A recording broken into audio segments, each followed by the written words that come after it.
This is Passion Week, when we commemorate the activities of Jesus leading up to and including the cross and the resurrection to cap off the week of ministry. Good morning. This is Pastor Ernie Lewis of the Blue Point Church in Sisseton, Illinois, with your thoughts for Tuesday.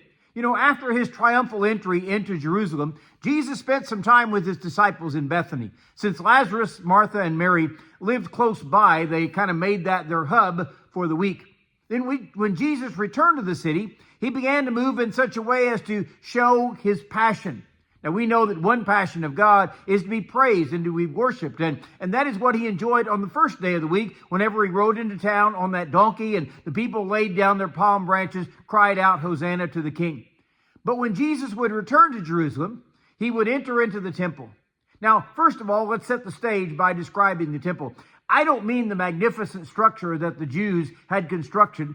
I mean the meaning of the New Testament temple. This was the place where God's presence was known among the people. It is where people came to offer their sacrifices or to pray. It was built as a house of worship. But the Bible says in Matthew chapter 21, Jesus went into the temple of God and drove out all those who bought and sold in the temple, and overturned the tables of the money changers and the seats of those who sold doves. The Jewish people had turned from worshiping God to going through the motions.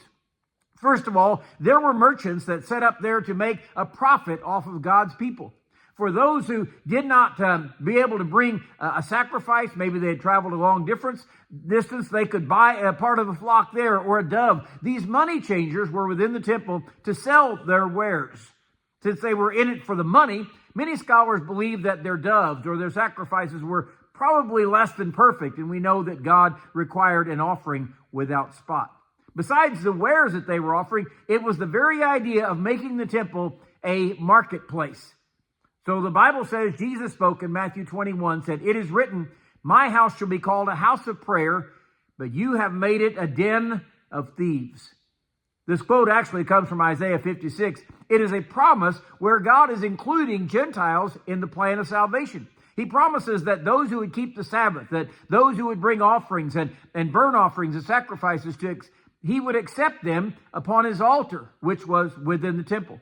And his promise said, "For my house shall be called a house of prayer for all nations." And yet it was God's people who had corrupted the house of God and changed everything. This sight certainly broke the heart of God and brought a holy wrath upon Jesus as he saw it.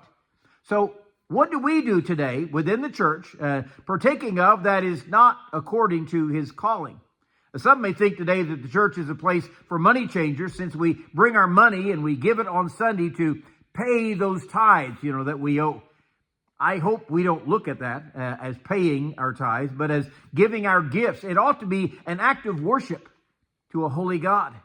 Perhaps we should consider the house of prayer reference here. Many people say that Christians pray for the sick in such a way that they'd rather keep them out of heaven rather than allowing them to go there.